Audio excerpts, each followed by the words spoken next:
예, 쑥값이 많이 내렸다 그러죠?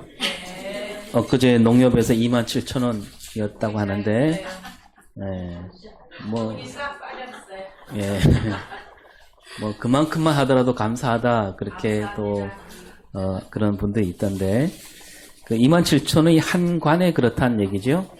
한 관이면 몇 킬로그램이시죠? 4kg. 그럼 40kg을 뜯으면 얼마입니까? 27만 원. 예. 40kg 뜯으면 예. 아니요. 그러니까 이 아니요. 쑥을 뜯어놓고 내가 얼마 받을 수 있는가, 이 빨리 셈을 하려면 뭘 잘해야 될까요?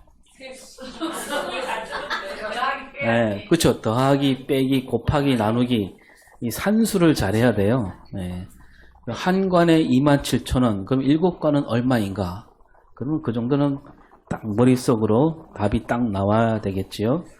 어릴 때 구구단을 잘 외웠던 사람은 금방 셈이 되겠지요.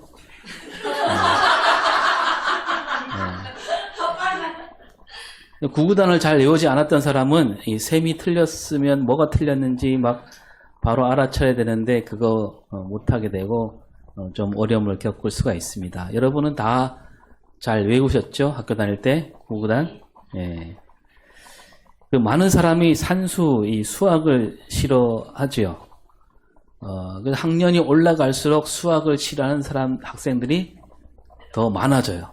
왜냐하면 이 수학이란 과목은 그때그때 반드시 배워야만 다음으로 넘어갈 수 있는 그런 과목이잖아요. 다른 과목은 꼭 그렇지 않아도 되는데, 그래서 1학년 때 제대로 안 배운 사람은 2학년 때 힘들어질 수밖에 없어요.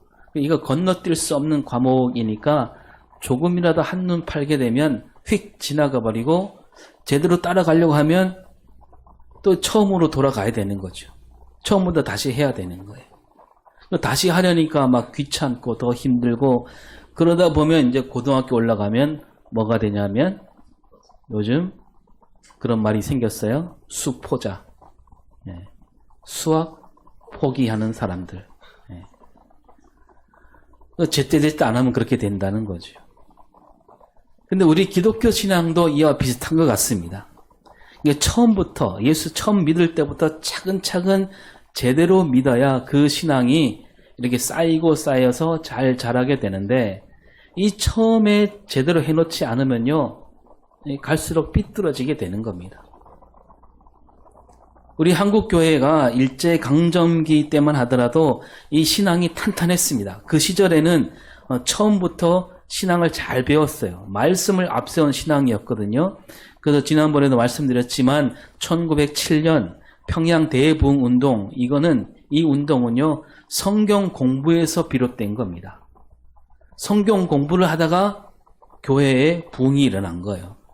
이 부흥회란 말은 그때는 나중에 생겼고, 처음에는 그래서 사경회였습니다. 사경회. 그러니까 공부를 연구하는, 그러니까 성경을 연구하는, 공부하는. 그다음 말씀을 차근차근 제대로 공부하다 보니까 그 말씀이 우리 삶으로 들어왔고, 삶이 달라지고, 삶이 달라지니까 많은 사람이 교회 다닌 사람, 예수 믿는 사람을 막 우러러보게 되고, 그래서 뜻있는 사람들이 교회로 자꾸 모여들게 되었던 거죠. 그래서 부흥이 된 겁니다. 그랬는데 언젠가부터 우리 한국교회에 이상한 물이 들기 시작하게 됩니다. 사경회라는 말이 없어지게 됐어요. 사경회라는 말은 없어지고 뭐가 남았냐 하면 부흥회만 남았어요.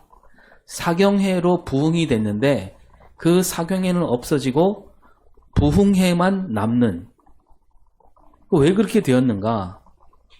그 7, 80년대 산업화 더불어 사람들이 더 빠른 길, 더 빨리 돈을 벌 수 있는 길을 찾게 되었고요. 남들보다 더 쉽게, 더 빨리 뭔가 이루려는 그런 잘못된 풍조가 우리 사회에 넓게 퍼지게 되었거든요. 그래서 그 틈새를 노려서 막 돈을 왕창 벌어들이는 사람도 많이 생겨났습니다. 요즘 이제 의사들과 정부가 막 서로 으르렁거리고 있는데요. 옛날에는 그 의료비가 엄청 비쌌잖아요. 보험이 제대로 안 돼 있어갖고. 그리고 뭐 지금도 뭐 이 치료는 보험이 잘 안 되기도 하지만, 그 당시에는 옛날엔 이가 안 좋은 사람들이 더 많았어요.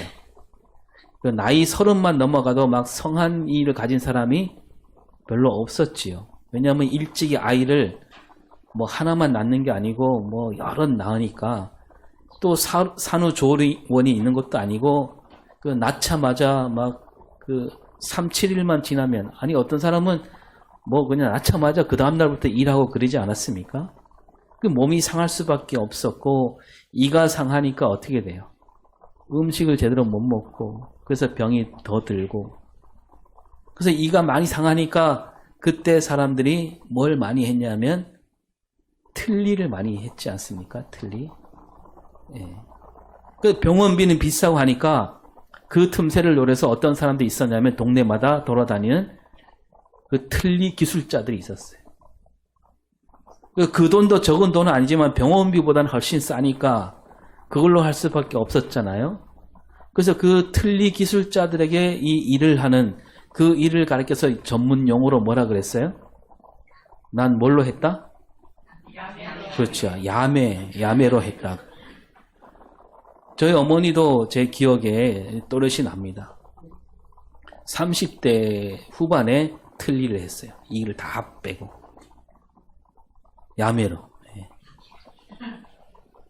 교회 안에도 그런 일이 생겨나는데 예수 믿는 사람들이 막 늘어나게 되니까 그때는 뭐 십자가만 꼽으면 사람들이 몰려왔다 그러지 않습니까? 그러니까 목회자가 없는 교회가 많았고요. 그래서 그냥 대충 배워서 그러니까 목사님들 가운데 대충 배워서 그러니까 말하자면 야매로 배워갖고 목사가 된 사람이 많았다는 겁니다. 그 가운데 막 제대로 배우진 않았지만 타고난 그 언변이 좋은 사람들이 있잖아요. 언변이 뛰어난 사람들이 뭘 하느냐 하면 부흥사가 되기도 했어요. 그래서 부흥회를 열기만 하면 막 사람들이 구름대처럼 몰려왔지. 그 부흥사들은 말할 때 막 귀에 쏙쏙 들어오게 가르칩니다. 그 가운데 바르게 가르친 분들도 있었겠지만 그 당시에는 안 그런 사람들도 정말 많았습니다. 그러니까 이 기독교 신앙을 그렇게 뒤로 배운 사람들이 많았다는 얘기예요. 구구단부터 차근차근 잘 외우도록 가르쳐야 되는데 그냥 넘겨짚기로 눈대중으로 우리 기독교 신앙을 그렇게 가르친 일들이 많았고 그렇게 배운 사람들이 많았던 거죠. 여러분 우리 기독교 신앙에서 처음에 반드시 배워야 될 그런 말들이 있는데 여러 가지가 있잖아요.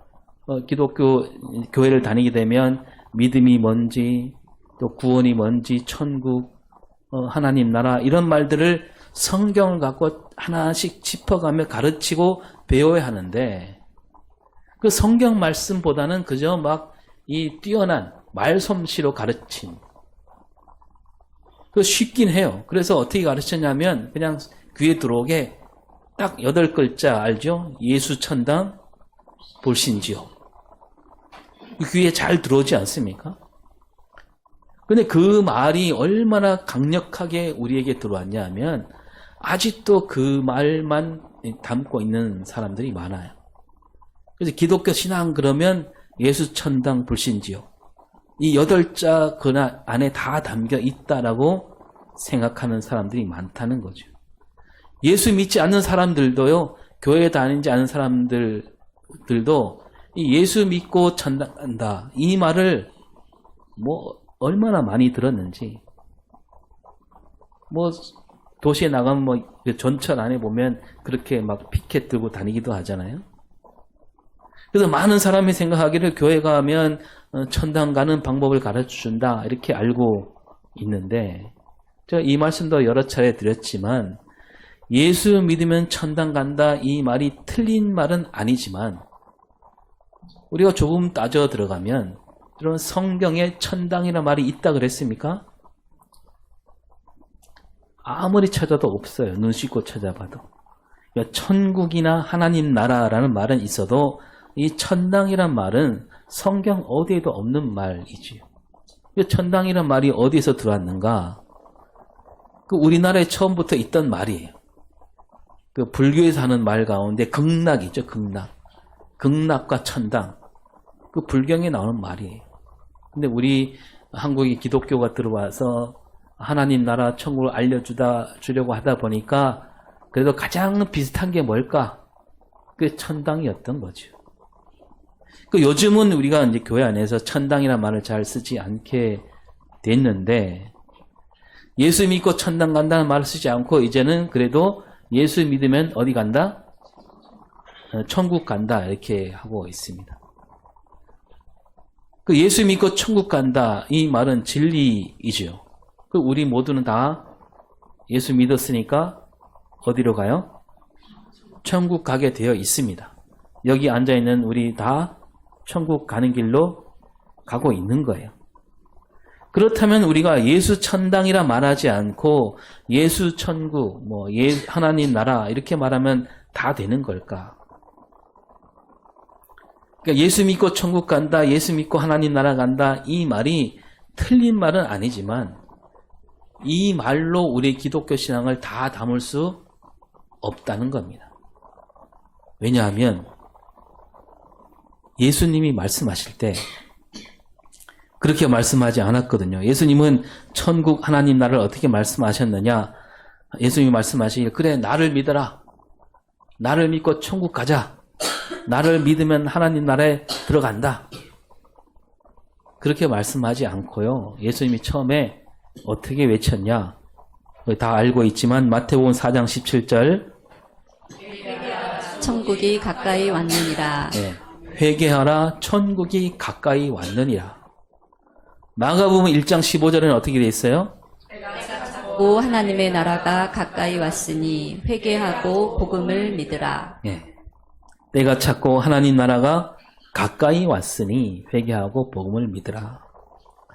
그러니까 예수님 말씀 가운데 나를 믿고 천국으로 가자가 아니에요. 나를 믿고 하나님 나라로 가자가 아니라 천국이 가까이 왔다.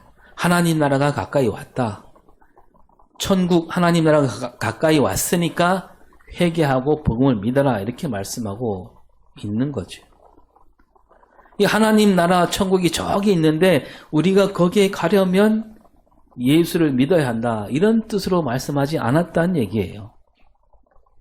하나님 나라가 저기 있는 게 아니라 예수님 뭐라고 말씀하셔요? 저기 있는 게 아니라 하나님이 나라가 어디 있다고요? 여기 가까이 왔다라고 말씀하고 있는 거죠. 하나님 나라, 하나님이 다스린 나라죠. 예수님이 이 땅에 오셔서 하시는 일은 뭐냐면 이 땅에 하나님 나라가 이 땅에 가까이 왔다라고 그 진리를 알려주시는 일이에요. 예수님이 가르치신 말씀, 예수님이 하신 병 고치는 일, 기적, 그게 다 무슨 뜻이냐면 바로 지금 여기에 하나님 나라가 있다는 거예요. 그래서 우리가 말씀을 제대로 읽다 보면 예수님이 외치신 말씀을 조금만 귀를 기울여 들으면 천당이란 말을 도무지 쓸 수 없게 된다는 얘기예요. 예수님이 때가 찼고 하나님 나라가 가까이 왔다라고 하셨는데 이 말에다가 여러분 천당을 집어넣어 보세요. 말이 안 돼요. 천당이 가까이 왔다? 이거 전혀 이게 어울릴 수 없는 말이 되는 거잖아요. 천당이란 말은 뭐예요? 저 어디 멀리 어딘가 있는 어떤 곳을 가리키는 거잖아요. 천당이 여기에 온다. 쓸 수 없는 말이에요. 다시 말씀드리지만 천당은 성경에도 없는 말이고 우리 기독교 신앙에 전혀 어울리지 않는 말.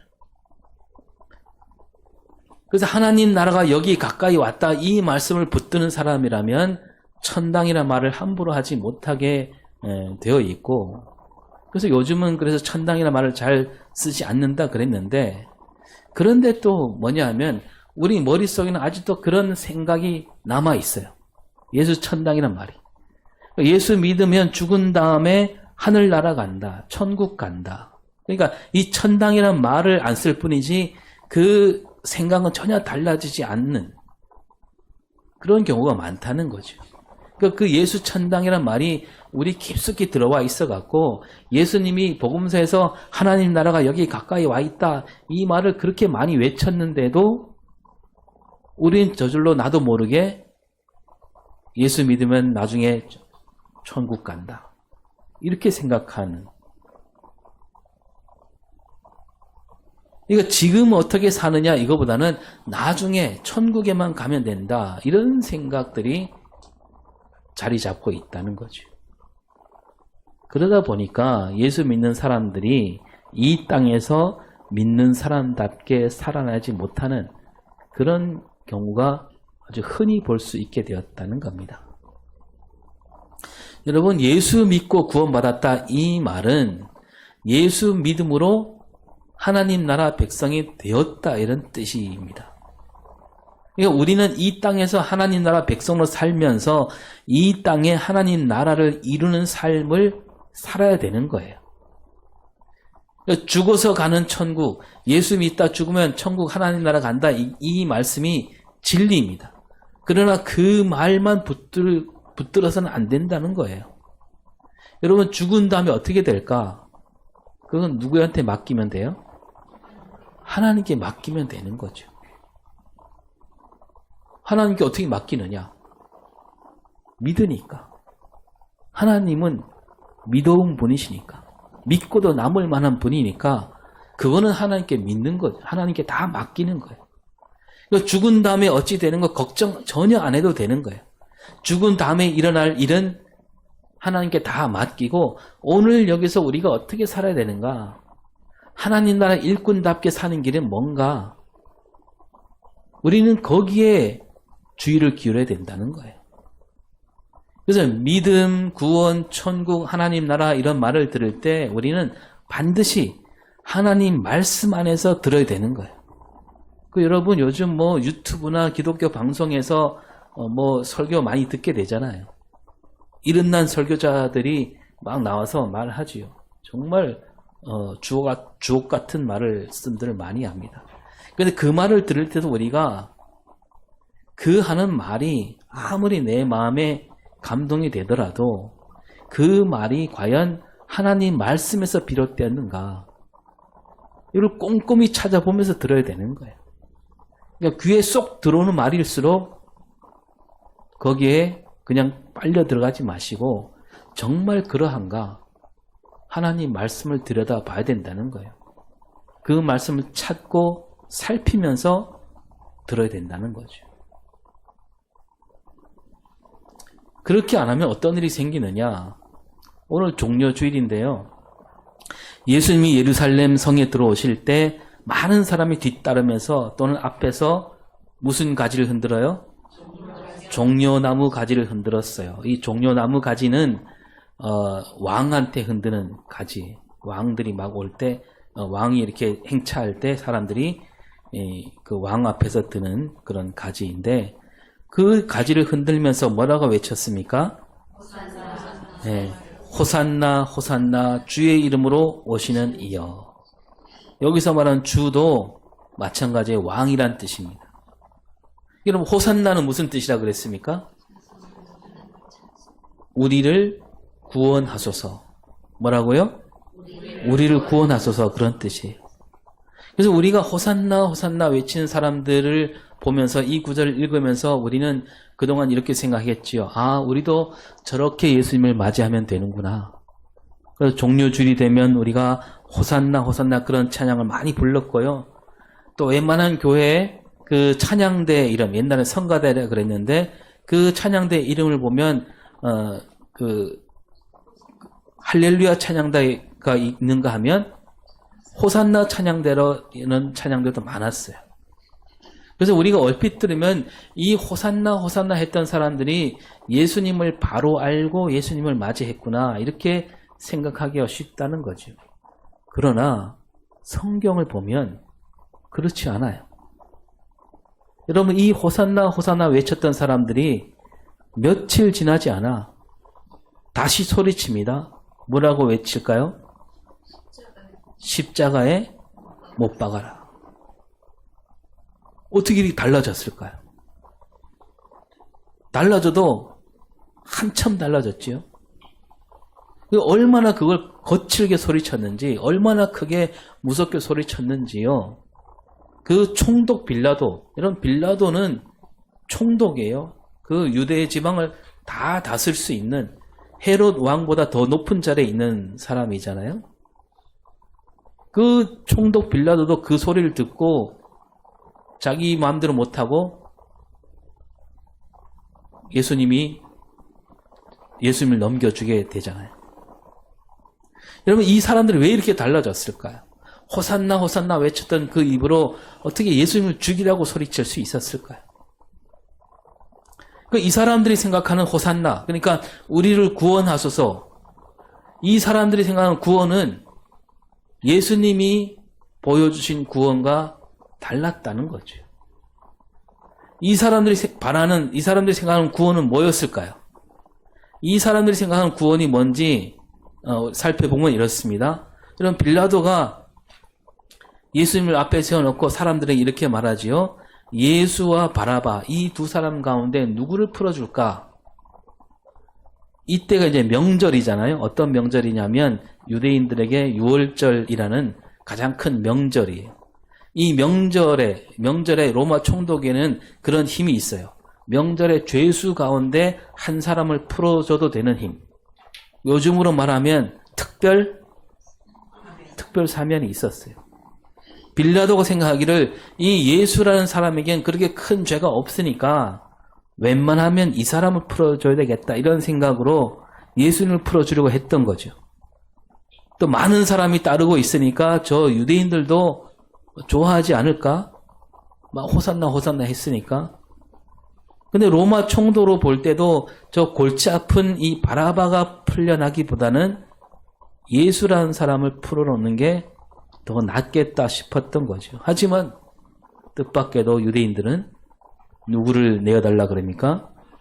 바라바를 내어달라 그래요. 그러면 이 바라바가 어떤 사람이냐? 누가복음 23장 19절에 나오죠. 시작. 이 바라바는 성중에서 일어난 밀란과 살인으로 말미암아 옥에 갇힌 자로라. 그러니까 밀란과 살인. 어디에서 그런 일을 했어요? 성 중에서, 성 안에서. 그러니까 이 바라바는 로마에 맞서서 싸운 사람이었다, 그런 뜻이에요. 그러니까 유대인들이 생각하는 구원이 뭐냐? 여기서 알 수가 있는 거죠. 힘으로 맞서 싸워서 얻는 구원. 그래서 예수님을 맞이할 때 다들 그런 생각으로 소리친 거예요. 호산나 호산나 하면서 우리가 힘을 실어줄 테니 우리 같이 싸웁시다. 우리 대장이 되어주셔서 저들을 물리칩시다. 그거예요. 그걸 바라고 호산나 호산나 외친 거예요. 그리고 외치고 났는데 웬걸? 예수님은 전혀 그런 움직임을 보이지 않는 거예요. 성전에 들어가 장사꾼을 내쫓는데 그걸 보면서도 고개를 갸웃거립니다. 아니, 지금 저 일 할 때가 아니다. 저거보다는 먼저 할 일은 이 빨리 어떻게 로마에 맞서는 일인데 왜 저러고 있을까? 또 이제 제자들을 불러놓고 뭐 작전을 짜나 싶었지만 작전은커녕 말씀을 가르치기만 하고요. 심지어 뭐 제자들 앞에 무릎 꿇고 발을 씻기고 있으니까 이 사람들이 보기에는 정말 기가 막힐 일인 거죠. 또 보니까 그 다음에 산에 올라가네요. 산에 올라가서 기도하고 있어요. 넓은 들에 사람들을 모아서 기세를 올려도 마땅치 않을 판에 제자들만 데리고 산에 올라가서 기도하고 있으니까 이 사람들 실망이 이만저만이 아니었던 거예요. 이제 대제사장들과 장로들이 보낸 사람들이 잡으러 왔는데도 거기에 맞서지 않아요. 그게 마지막 기회라고 생각한 거죠. 그저 말없이 잡혀갑니다. 그리고 제자들도 뿔뿔이 흩어져요. 여기서 사람들이 다 돌아섰던 거죠. 호산나 호산나 하던 사람들이 다 돌아선 거예요. 그래서 막 어쩐지 예루살렘에 들어올 때도 보니까 뭐 멋진 말을 장군처럼 멋진 말을 타고 탄 게 아니라 나귀, 뭐 그것도 나귀 새끼를 타더라. 그때 알아봤어야 하는 거 아닌가? 이러면서 돌아선 거죠. 기대가 컸으니까 실망도 그만큼 크기 마련인 거죠. 그래서 호산나 호산나 외치던 사람들이 이제는 돌아서서 거칠 대로 거칠어져서 십자가에 못 박으라고. 총독 빌라도도 그들 앞에서 두 손 두 발을 다 들게 만들었던 거죠. 여러분, 이 사람들이 외치는 구원은 예수님이 말씀하신 구원과 전혀 다른 구원이었던 거예요. 왜 이렇게 다를까요? 이 사람들은 그렇게 배웠을까요? 오랫동안? 구원이란, 하나님이 주신 구원이란 이렇게 힘으로 밀어붙여야만 얻을 수 있다. 그렇게 배웠을까요? 이 사람들 배우긴 배웠어요. 자기들이 믿는 하나님, 여호와 하나님께서 우리에게 구원을 주시리라 그거 배우긴 했습니다. 그런데 이들은요, 잘못 배웠습니다. 말씀대로 배우지 않았어요. 아까 말씀대로 이들은 정시로 배우지 않고 어떻게 배웠다고요? 야매로 배운 거예요. 바로 배웠다면 예수님을 제대로 알아봤을 것이고 끝까지 예수님을 잘 따랐을 거예요. 예수님이 말씀하신 구원이 그 하나님 나라가 새삼스러운 말이 아니었어요.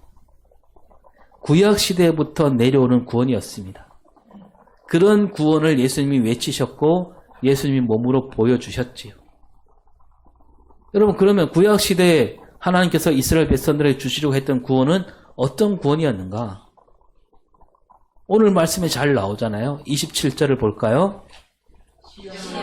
공의로 구속함을 받고 그 돌아온 자들은 공의로 구속함을 받으리라. 예. 여기서 시온은 온 이스라엘 백성들과 이스라엘 땅을 가리키는데 구속함은 곧 구원이잖아요. 하나님께서 베푸신 구원은 정의와 공의로 이르는 구원. 그 이사야 선지자가 외치기를 너희들은 이제 큰 심판과 형벌을 받게 된다.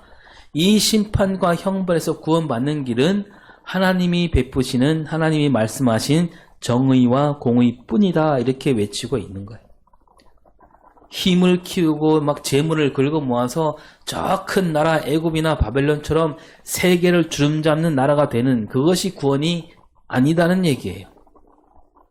그 이스라엘은 앞으로 바벨론에 끌려가는 신세가 되지요.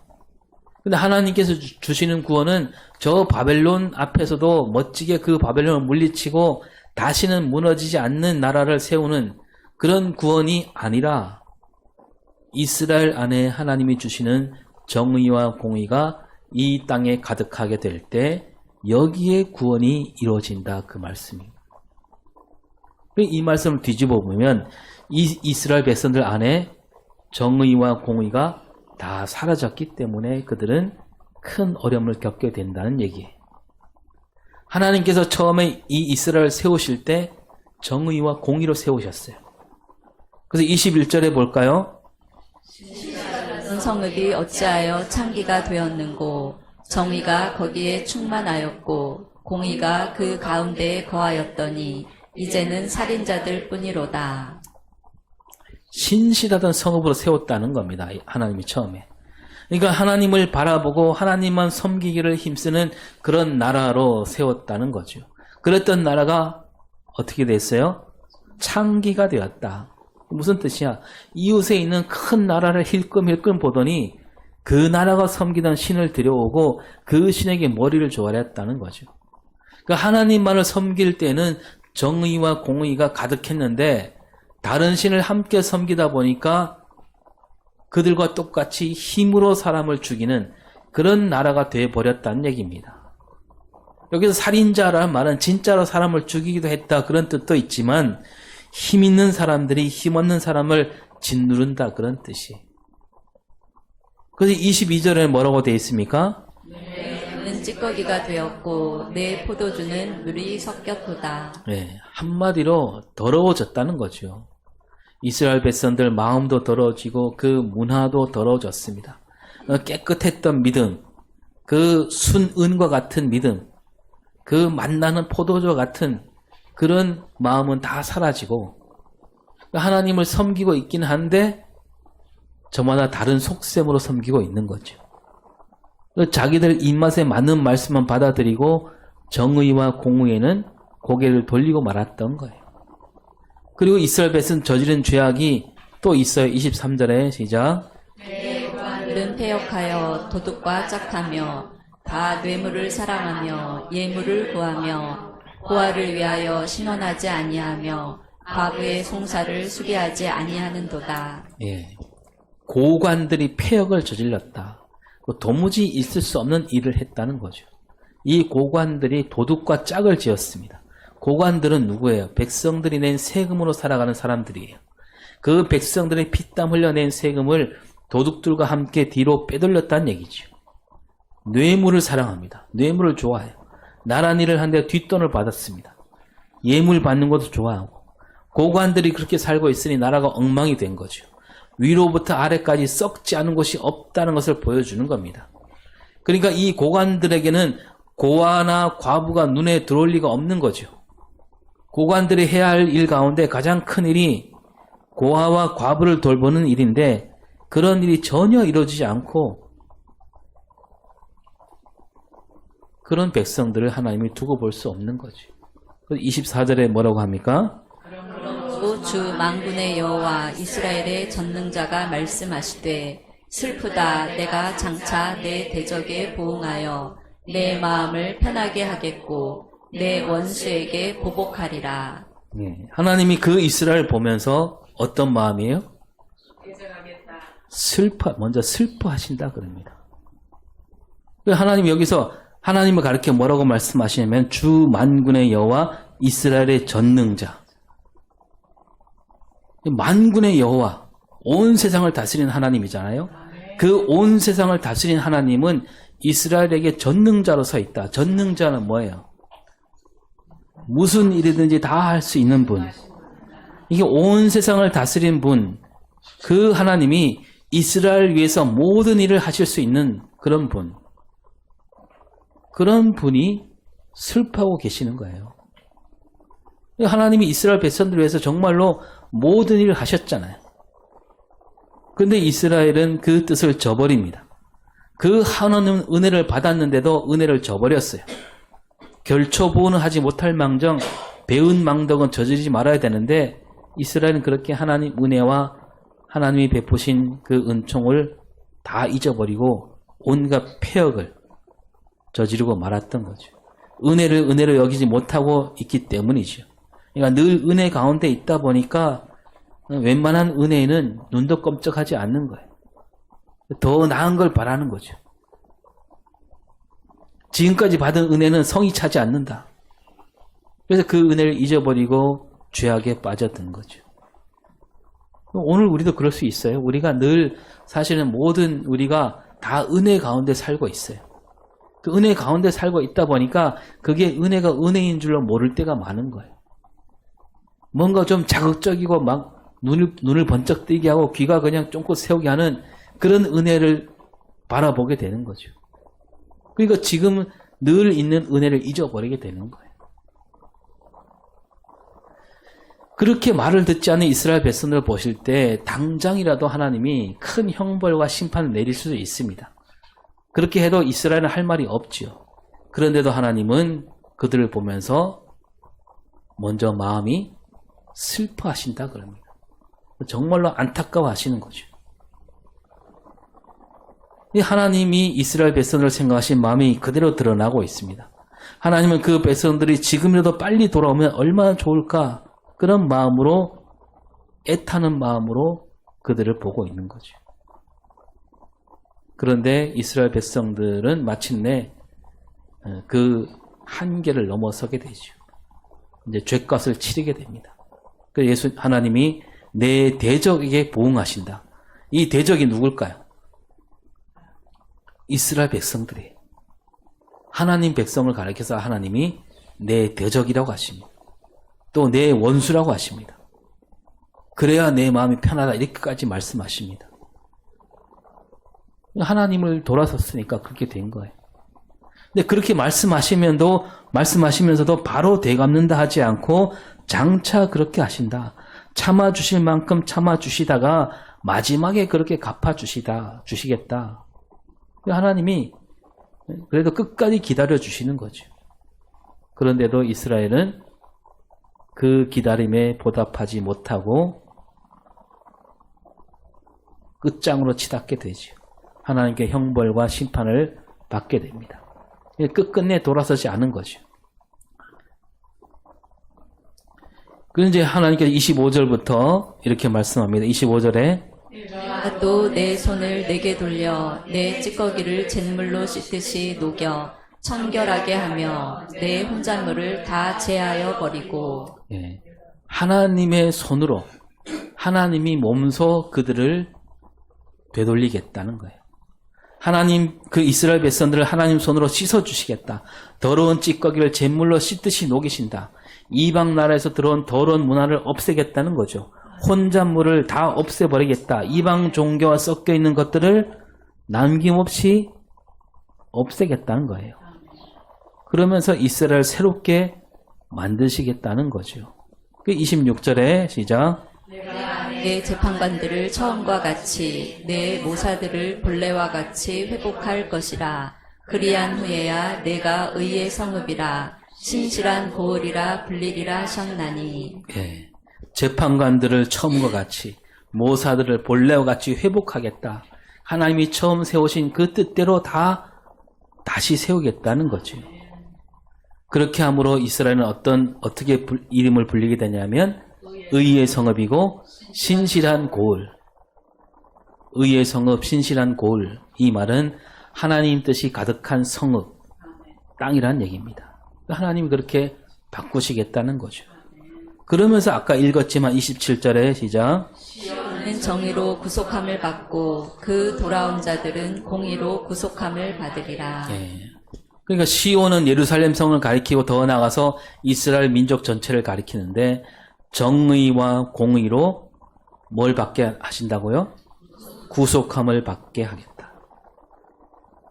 그 이스라엘 백성들의 정의와 공의가 사라지고 없었는데 이제 하나님이 다시 정의와 공의로 그 백성들을 구속하겠다. 구속이 뭡니까? 잡아가는 게 아니고 구원이란 뜻이에요. 구원. 정의와 공의가 넘치는 땅으로 만들어서 그 땅에 구원을 베푸시겠다는 얘기입니다. 우리가 잘 아는 말씀도 그렇잖아요. 아모스 5장 24절 시작. 정의를 물같이 공법이 마르지 않는 강같이 흐르게 할지어다. 네. 하나님께서 주시는 구원은 바로 그 땅에 정의와 공의가 가득할 때 거기에 구원이 이루어진다는 얘기입니다. 하나님께서 썩은 세상을 그냥 버려둔 채 하나님 말씀 같아서 잘 따른 사람만 싹 골라서 구원받게 한다. 그렇게 말씀하지 않고 이 더러운 세상을 하나님이 정의와 공의로 깨끗하게 하시겠다는 얘기예요. 그게 구원이에요. 그게 하나님 나라고. 거기가 천국이죠. 여러분 예수님을 맞이하며 호산나 호산나 외쳤던 사람들은 구원이 뭔가, 하나님 나라가 어떤 나라인가 제대로 배우지 못한 거예요. 잘못 배운 겁니다. 세상에 버타며 살다 보니까 삐뚤어진 거예요. 말씀대로 배우지 않고. 이 정의와 공의가 가득한 세상, 예수님이 보여주신 그 삶이 그거였거든요. 예수님이 살면서 뭘 하셨습니까? 가난한 사람들을 돌아보고 눈먼 자를 고쳐주고 저는 자를 걷게 하고 눌린 자를 자유롭게 하고. 그게 정의와 공의잖아요. 그런 세상을 만드는 일이 곧 구원인데 이 사람들은 그거를 제대로 헤아리지 못한 겁니다. 오늘도 마찬가지로 하나님께서 우리로 하여 이 땅에 살도록 하신 뜻이 여기에 있는 거예요.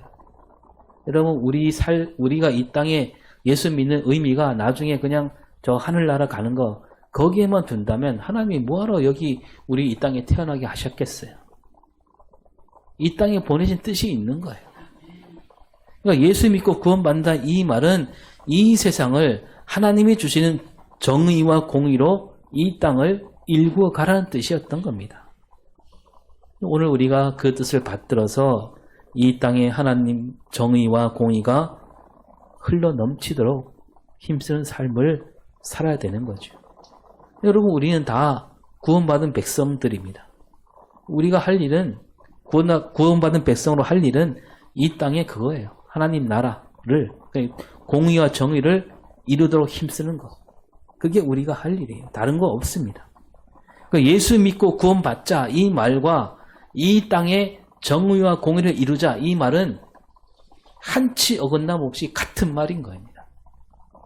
세상 앞에 믿지 않는 사람들 앞에서도 우리가 할 말이 뭐냐 하면 여러분 우리 예수 믿고 이 땅에 정의와 공의를 이룹시다. 그게 곧 구원입니다. 이렇게 말할 수 있어야 된다는 겁니다. 기도하겠습니다.